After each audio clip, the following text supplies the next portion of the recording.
नमस्कार विद्यार्थी मित्रांनो, या व्हिडिओमध्ये सर्वांचं स्वागत आहे। बघा, जर तुम्ही वर्ग 8वी मध्ये एनएमएस परीक्षेमध्ये जर फॉर्म भरलेला असेल किंवा एनएमएस परीक्षामध्ये जर तुम्ही बसलेला असाल तर बघा वरती दिसत असेल तुम्हाला बोर्डवरती आपल्याला समान संबंध पाहायचा आहे। आणि एनएमएस मध्ये जर तुम्हाला टॉपर व्हायचं असेल तर एनएमएस हा चॅप्टर येणं खूप गरजेचं आहे। बघा, तर आज या व्हिडिओमध्ये मी बेसिक पासून समान संबंध, अंकांचा समान संबंध हे तुम्हाला शिकवणार आहे। व्हिडिओ संपूर्ण पहा आणि व्हिडिओला लाईक करायला विसरू नका। तर या वेळ न घालवता आपण वळूया आपल्या फर्स्ट क्वेश्चनकडे। क्वेश्चन नंबर 1 बघा, इथे तुम्हाला पोरांनो काय दिले, तर इथे 16 जसे 36 दिले त्याच प्रमाणात 64 जसे काय, म्हणजे थोडक्यात आपल्याला काय दिलं असतोय, ह्या दोघांमध्ये कशाचा तरी फरक असतो। कोणत्या? पहिल्यामध्ये 16 आणि 36 मध्ये।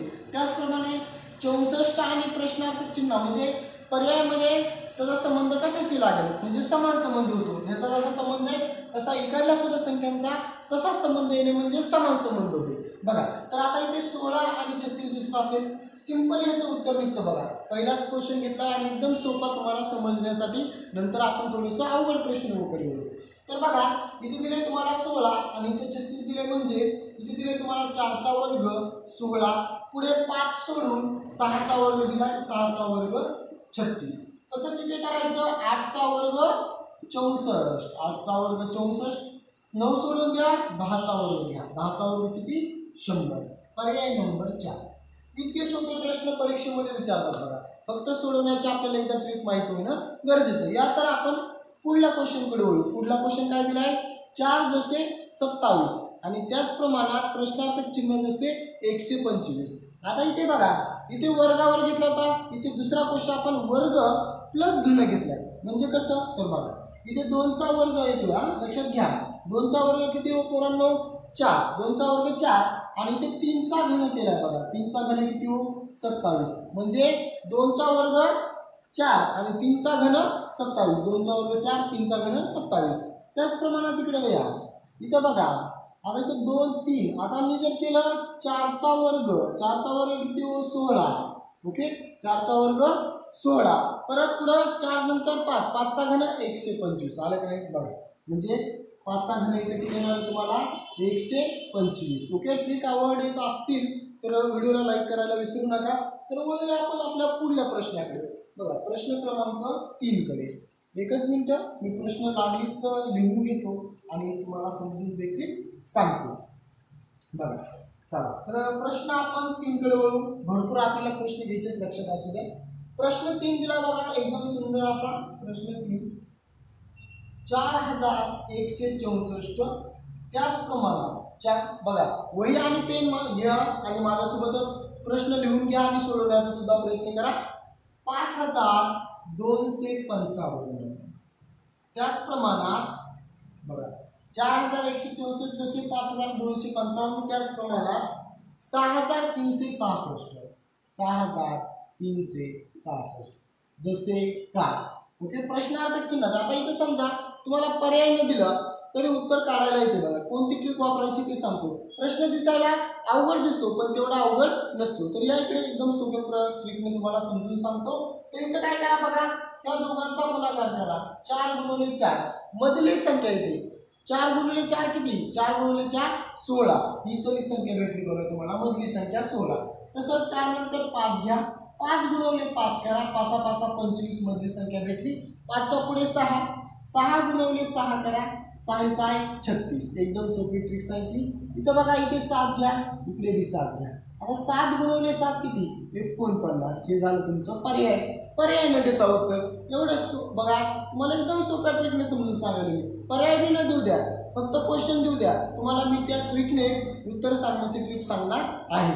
या पद्धतीने तुम्हाला 7497 उत्तर मिळेल। पुढल्या प्रश्नाकडे वळूया आपण। प्रश्न क्रमांक 4 कडे। पर्याय सुद्धा न देऊ द्या, आपलं उत्तर काढता आलं पाहिजे। आता इथं आपल्याला येते बघा, 20 जसे 30। बघा, किती सोपा प्रश्न आहे। प्रश्न दिसायला जरी अवघड असला, प्रश्न अजून एकदा सांगतो, एनएमएस मध्ये प्रश्न दिसायला अवघड असतात। ओके, 60,000 रुपये स्कॉलरशिप मिळते, त्यासाठी प्रश्न हे अवघड टाकलेले असतात, फक्त ट्रिक वापरता आली पाहिजे। बघा, आता प्रश्नार्थक चिन्ह जसे 72। ओके, या यूट्यूब चॅनलवरती आपण सर्व व्हिडिओ अपलोड करणार आहात। जेवढे NMSला सिलेबस आहे तेवढा सिलेबस या यूट्यूब चॅनलवरती टाकला जाणार आहे। त्यासाठी चॅनलला नक्की सबस्क्राइब करून ठेवा। इतिहास असेल, भूगोल असेल, नागरिकशास्त्र असेल, विज्ञान असेल, बुद्धिमत्ता असेल, गणित असेल, सर्वांचा अभ्यासक्रम आपण या इथे टाकणार आहात वर्ग 8वी NMS। बघा पुढं बघा इथे दिले तुम्हाला 20 जसे 30 त्याचप्रमाणे प्रश्नाचे चिन्ह जसे 72। इथे काय केले बघा नीट सांगतो तुम्हाला। आता बरेच मुलं काय करतील तर 2 3 आहे। आता इथं 2 आणि 3 सारख्या संख्या आल्या म्हणजे 2 आणि 3, 2 च्या नंतर काय येते 3, तसंच इथं करते 6 आणि 7। ओके 6 इथे घेते म्हणजे इथे घेते 6, 6 च्या पुढे 7। बरेच मुलं काय करतात पर्याय न देता आपल्याला उत्तर कसं काढायचं ही ट्रिक सांगायला नीट लक्ष द्या। तर इथं 2 3 तसंच 6 7, पुन्हा इथं 0 0 म्हणून इथं 2 आले म्हणून इथं 2, 62 62 72 20 30। तर 62 उत्तर चुकीचं आहे लक्षात घ्या। या पद्धतीने जमणार नाही आपल्याला काढायला। तर आपल्याला काढायचं कसं इकडे बघा इथं करा 4 चा वर्ग किती हो 4 चा वर्ग अधिक 4च करायचं। 4 चा वर्ग 16, 16 अधिक 4 किती 20। त्याचप्रमाणे 5 चा वर्ग करा, 5 चा वर्ग अधिक 5च करायचे। 5 चा वर्ग 25 आणि 25 अधिक 5 किती 30। ओके त्याचप्रमाणे आता इकडे बघा इथे झालं 4 5, इथे घ्या 6 चा वर्ग, 6 चा वर्ग अधिक 6च करा। 6 चा वर्ग 36 अधिक 6 किती हो 6 × 12 42। पुढे 7 चा वर्ग अधिक 7च करा। 7 चा वर्ग 49 अधिक 7। ओके एकच मिनिट इथे येणार नाही 9 आणि 7 16 इथे आणायचे 72। तर थांबा 9 7 किती 16, चला 1 4 5 56। आपण घेऊ मी 8 घेतो। ओके 7 आणि 8 बघू आधी मला 8 चं येते का बघू द्या। 8 चा वर्ग करू द्या, 8 चा वर्ग अधिक 8, 8 चा वर्ग 64 अधिक 8 बरोबर आहे 8 आणि 4 12, हा चालेल 6 आणि 7 72 म्हणजे 7 आणि 8 येणार आहे। तर 4 5 6 सोडून देऊन 7 आणि 8 घेतले। मग इथे घ्या 7 चा वर्ग अधिक 7, 7 चा वर्ग 49 अधिक 7 9 7 6 56। इथे येणार आहे तुम्हाला किती प्रश्नार्थी चिन्ह जागी 56 येणार का लक्षात घ्या। आता पुढं 8 चा वर्ग करून त्याच्यामध्ये 8 मिसळले 72 आलं तरच ही ट्रिक बरोबर आहे आपल्या लक्षात घ्या। इथे 7 8 8 चा वर्ग अधिक 8, 8 चा वर्ग 64 अधिक 8, 64 अधिक 8 72। या पद्धतीने म्हणजे ही ट्रिक आपल्याला लागू पडते। तुम्हाला फक्त काय म्हणाले मी NMS मध्ये टॉपर व्हायचं असेल तर तुम्हाला ट्रिकने अभ्यास करावा लागेल। बुद्धिमत्ता ही ट्रिक सुद्धा सोपी जाणार नाही। आता पुढल्या क्वेश्चनकडे वळू आपण क्वेश्चन क्रमांक 5 कडे। ओके बघा क्वेश्चन क्रमांक 5 सुद्धा याच ट्रिकने तुम्हाला समजून सांगणार आहे। एकच मिनिट कॅमेऱ्यामध्ये तुम्हाला क्लिअरली दिसते का एकदा मला पाहून घेऊ दे। ओके काही अडचण नाही। तर बघा क्वेश्चन आपण 5 कडे वळू। आता क्वेश्चन नंबर 5 काय दिला एकदम सोप्या पद्धतीने दिला मला क्वेश्चन नंबर 5 तुम्हाला काय करायला सांगितले। क्वेश्चन नंबर 5 मध्ये 1 जसे 8 म्हणते की 1 जसे 8। आता याला सुद्धा मी कोणत्या पद्धतीने किंवा कोणत्या ट्रिकने सोडवतो हे व्यवस्थित लक्ष द्या, पूर्ण लक्ष असणं गरजेचं आहे तुमचं। बघा तर इथं 9 जसे काय ओके 1 जसे 8 त्याच प्रमाणात 9 जसे काय। आता इथे सुद्धा बघा एकदम प्रश्न बघितला थोडासा अवघड वाटतो आपल्या लक्षात घ्या। प्रश्न पाहिला तेव्हा आपल्याला अवघड वाटतो पण प्रश्न खूप सोपा असतो। इथं बघा इथे केलं 1 चा वर्ग, 1 चा वर्ग किती 1च। पुढं 2 चा घन, 2 चा घन किती 8, तसंच 3 चा वर्ग 9 हे 9 आले। परत 1 आणि 2 घेतले 3 आणि 4 घ्यायचं।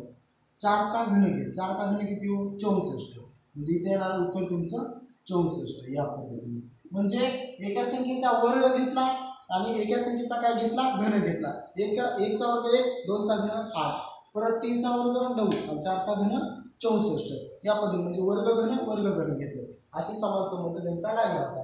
पुढे या 6 नंबरचा क्वेश्चन आपल्याला काय दिला सगळे क्वेश्चन लिहून घ्या माझ्यासोबत सोडवण्याचा जास्तीत जास्त प्रयत्न करा। आता 11 जसे 17 त्याचप्रमाणे 29 जसे काय। इकडे बघा 11 जसे 17 त्याचप्रमाणे 29 जसे काय। आता या 11च्या पुढली संख्या मूळ संख्या 17 आहे, 29 च्या पुढली मूळ संख्या कोणती येणार आहे 31 म्हणून ही 31 ही मूळ संख्या आहे। मूळ संख्या ओके मूळ संख्या म्हणजे इथं काय केलंय डिक्लेरेशन द्या.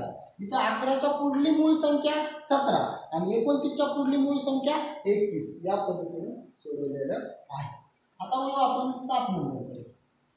बघा 7 नंबरचा क्वेश्चन आपल्याला काय दिलेला आहे. एकदम सोप्या सर्व प्रश्न मी एकदम तुम्हाला सोप्या आणि साध्या भाषा समजून सांगायला आपल्या गावरान भाषेमध्ये आणि ते पण ट्रिकने. ओके, व्हिडिओला नक्कीच लाईक करून घ्या. बघा इथे 7 नंबरकडे या आणि चॅनलवरती नवीन आलेला असाल तर चॅनलला नक्कीच सबस्क्राईब करा बाळांनो. तुमच्यासाठीच हा सगळा अभ्यासक्रम आहे. अभ्यास चांगल्या पद्धतीने करा. काही अडचण आली तर कमेंटमध्ये नक्की सांगा. बघा 20 जसे 42 दिले तुम्हाला कुठं आहे 7 नंबर 42 20 जसे 42 त्याच प्रमाणात म्हणता येते. त्याच प्रमाणात 12 जसे काय. ओके 12 जसे काय 12 जसे प्रश्नार्थक चिन्ह. आता इथे बघा 20 जसे 42 त्याच प्रमाणात 12 जसे काय. आता प्रश्न म्हटलं थोडंसं आपल्याला अवघड वाटतो बघा. पण इथं बघा इथे सिंपली आपल्याला या पद्धतीने करता येईल. बघा 4चा वर्ग अधिक 4 4चा वर्ग 16 अधिक 4 करा 16 आणि 4 20. आता जर मी केलं 5चा वर्ग इथे केला बघू आपण 5चा वर्ग अधिक 5 5चा वर्ग 25 आणि 5 30 येतोय. उत्तर येणार नाही. मग 6चा वर्ग करून बघू आपण. 6चा वर्ग अधिक 6 करा 6चा वर्ग 36 अधिक 6 42. ओके 4 6 लक्षात घ्या 4 एक अंक सोडून घेतलेली संख्या आहे. म्हणजे 4चा वर्ग अधिक 4 4चा वर्ग 16 16 आणि 4 20 6चा वर्ग 36 36 6 42. तसंच इथं करा बरं 3चा वर्ग करा अधिक 3 करा 3चा वर्ग 9 9 आणि 3 12. ओके म्हणजे इथं 4 5 सोडून इथं 6 घेतलं. मग आता 4 सोडून द्या आणि 5 घ्या. म्हणजे 4 सोडून दिलं 5 5चा वर्ग अधिक 5 5चा वर्ग 25 अधिक 5 बरोबर 30. म्हणजे इथं येणार आहे तुम्हाला 30 येणार आहे. किती येणार आहे 30. ओके एकदा ट्रिक जर तुम्हाला समजलं का तुम्ही ॲज इट इज सोडू शकता सगळं. पण त्यांना ट्रिक समजणं गरजेचं असतं. बघा पुढल्या प्रश्नाकडे येऊ आपण. प्रश्न क्रमांक 8 कडे. ओके इथे दिसणार नाही तुम्हाला. मी पुढे घेतो प्रश्न क्रमांक 8 कडे काय दिला आपल्याला लगेच आपण पाहू. प्रश्न क्रमांक 8. आता बघा प्रश्न क्रमांक 8 काय दिलाय नंबर 8 72 जसे एकच मिनिट 72 जसे 27 72 जसे 27 त्याच प्रमाणात 96 जसे काय. एकच मिनिट प्रश्न मी नीट पाहतो. 72 जसे 27 त्याच प्रमाणात 96 जसे काय. ओके आता इथं काय केलं माहिती का 24 गुणवले 3 केले बघा इथं. आता 24 त्रिक किती 72. लक्षात घ्या 24 गुणवले 3 72. आता 24 गुणवले 3च काय घेतलं ते सांगतो. कारण की 24 गुणवले 3 72 येत आहे आणि 24 अधिक 3 27 येते बघा इथं. म्हणून मी 24 गुणवले 3 घेतले. कळालं 24 अधिक 3 घ्या बरं 27 आले. त्याच प्रमाणात बघा इकडे लक्ष द्या इथं 24 गुणवले 24 24 72 24 चोक 96 24 चोक 96 आणि 24 अधिक 4 करा तुम्हाला येईल 28. म्हणजे इथं प्रश्नार्थक चिन्हाचं झालं किती येईल तुम्हाला 28 येईल. किती येईल 28. या पद्धतीने आपल्याला प्रश्न क्रमांक 8 सोडवायचा होता. 9वा प्रश्न क्रमांक काय दिला बघा 9 नंबरचा. आता 9 नंबरचा 0 3 आणि 10 दिले बघा. 0 3 जसे 10 हे 0 उगा कन्फ्युजन होण्यासाठी आपलं डोकं जरा आपण चालवतो का हे पाहण्यासाठी तो 0 दिला. नाही दिलं तर तेच उत्तर येणार. 0 3 जसे 10 त्याच प्रमाणात. ओके आपल्याला प्रश्न थोडेसे अवघड वाटावे म्हणून तसे दिलेले असतात. तेवढे अवघड नसतात. पुढे 08 जसे काय 08 जसे काय. आता इथं बघा इथे सिंपल आपल्याला एक ट्रिक वापरता येते. इथं काय ट्रिक वापरता येईल 2चा वर्ग केला. समजा आपण कितीचा वर्ग केला 2चा वर्ग वजा 1 केलं. 2चा वर्ग 4 वजा 1 किती 2चा वर्ग 4 4 वजा 1 3 येईल बघा तुम्हाला. 4 वजा 1 3 म्हणजे इथं 3 आले. आता समजा पुढे जर केलं मी 3चा वर्ग अधिक 1 केलं. 3चा वर्ग 9 अधिक 1 किती 9 1 10. तसंच आपल्याला ह्याला करता येते का बघा बरं. आता इथं जर मी केला 3चा वर्ग 9 9 मधून 1 गेले 8 राहतात. मग 3चा वर्ग वजा 1 करा. 3चा वर्ग 9 9 वजा 1 केले 8 आले. आता इथं 2 3 घेतले तर 3 आणि 4 घ्या. 4चा वर्ग अधिक 1 करा. 4चा वर्ग 16 अधिक 1 बरोबर 17. म्हणजे इथं पर्याय क्रमांक प्रश्नार्थ चिन्हाचं जागी काय येणार आहे तुमचं 17 हे उत्तर येणार आहे. किती येणार आहे तुम्हाला 17 हे उत्तर. कळायला लागले का मी काय केलं 2चा वर्ग वजा 1 केला. 2चा वर्ग 4 4 बघून 1 गेले 3 आले. 3चा वर्ग 9 9 1 10 आले. हा तसंच इथं काय केलं मी 3चा वर्ग वजा 1 केला. 3चा वर्ग वजा 1 केलं तरच तुम्हाला 8 भेटेल तिथे. मग 9 मधून 1 गेले 8 राहिले. परत 3 4 इथं 2 आणि 3 घेतले म्हणून इथं 3 आणि 4 घ्यायचे. 4चा वर्ग अधिक 1 करा. 4चा वर्ग 16 16 अधिक 1 17 येईल. हा उत्तर काय येणार आहे तुम्हाला 17. आता पुढे या प्रश्न क्रमांक 10 कडे. ओके प्रश्न क्रमांक 10 काय दिला आपण ते पाहूया. बघा सर्व प्रश्न लिहून घ्या. ओके वही आणि पेन काढा. तर प्रश्न क्रमांक 10 दिलाय बघा 0 1 जसे 0 4. ओके 0 1 जसे 0 4 आणि त्याच प्रमाणात म्हणता येते 0 8 जसे काय. ओके 0 8 जसे काय 0 8 जसे काय. आता इथं काय ट्रिक वापरता येईल सांगा बरं. बघा इथं आता 0 1 जसे 0 4 आहे आणि 0 8 जसे काय म्हणले आपल्याला बरोबर आहे का. इथं आता ही कमी तुम्हाला बऱ्याच जणांना की कसं सोडवायचे समजत नसेल तर इथं बघा हे 1 मध्ये 1च टाका. 1 मध्ये जर 1 टाकलं तर आपल्याला किती भेटणार आहे 2 आणि 2चा वर्ग जर केला तर किती येणार आहे 4. इथं 0 4 म्हणजे 4च असतं लक्षात घ्या. मग इथं आपण जर केलं 0 1 अधिक 0 इथं 0 1 तर 0 2चा वर्ग येईल म्हणजे इथं 0